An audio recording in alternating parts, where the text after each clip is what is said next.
We are here today with a novelist and theatre critic of the Sunday Express, Michael Arditti, who's going to tell us what to see in the next few months. So Michael, what are your suggestions? Well, everybody likes a good musical, and Bend It Like Beckham at the Phoenix in London is a very good musical.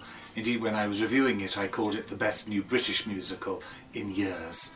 It's based on the famous film about the Asian girl who wants to be a footballer and who is thwarted on both racial and gender grounds, and of course comes through in the end. It's an exhilarating mixture of comedy, music and really quite pertinent racial relations at the moment in particular.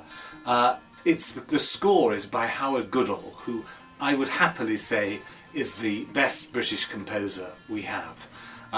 And it is just a delight, even for somebody like myself who sort of really rather prefers the Guys and Dolls, West Side Story type musicals. It is a joyous occasion. Okay, the next one is?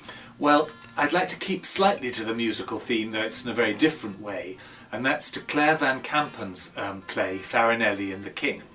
This is the story of the famous castrato Farinelli, who managed to restore the King of Spain, King Philip, and I'm afraid I forget which Philip it was, to his wits when he was in a very great state of melancholy. The exciting thing is that the King is played by Mark Rylance, who is one of the very greatest actors we have.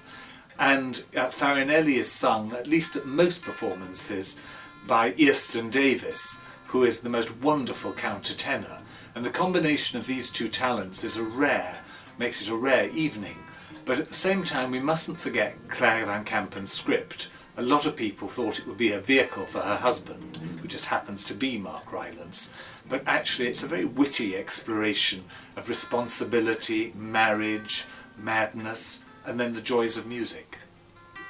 The next one? I think next one we'll go to Pericles, which also has a bit of music, but not primarily. It's a play by Shakespeare that most people won't have seen. It wasn't even included in Shakespeare's first folio. It's the only one of his major plays that wasn't. And it's done at the glorious Wanamaker Theatre, which is beside Shakespeare's Globe, and it's the indoor theatre that's supposed to reflect the theatre, I think it was called at the time, when Shakespeare started doing plays inside. And it's one of his late romances. There are some terrible bits in it, some doggerel, which everybody now thinks wasn't written by Shakespeare. But there's a wonderful performance of the chorus by Sheila Reid. It's usually played by a man, but she's so wistful and impish that she keeps us on her side all the time. And also the most splendid performance of Pericles himself by James Garman. And I think his performance is one of the finest of the year. Then you're fond of The Hangman, right? Yes, which has just transferred from the Royal Court Theatre to the Wyndham's Theatre in the West End.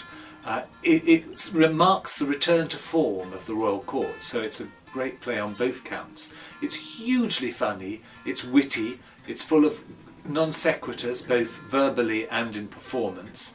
There is a wonderful performance in the lead by David Morrissey as the eponymous hangman on the day that actually capital punishment is abolished in Britain. But something happens in his own life and in his own pub, which he's now running, which makes him go back to his old profession in a very unexpected way. Okay, last but not least, a ballet. Yes, last but not least is a ballet. I'm not a ballet critic, but if I say that it's choreographed by Matthew Bourne, you'll understand why I'm keeping it in my tips.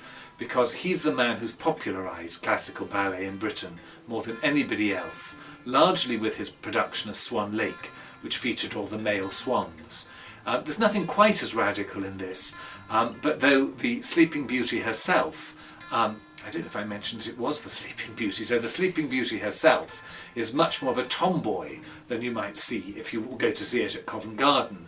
And she has two suitors, one who's the prince and one who's the royal gardener. But it's the wit of Bourne's choreography and staging which makes it such a delight to watch and brings in hordes and hordes of people who wouldn't dream of going to ballet elsewhere. And you get the full Tchaikovsky score beautifully beautifully staged, and I can't think of a greater Christmas pleasure. Oh, sounds wonderful. Well, thank you for your suggestion, and well, looking forward to see all your plays. Thank you.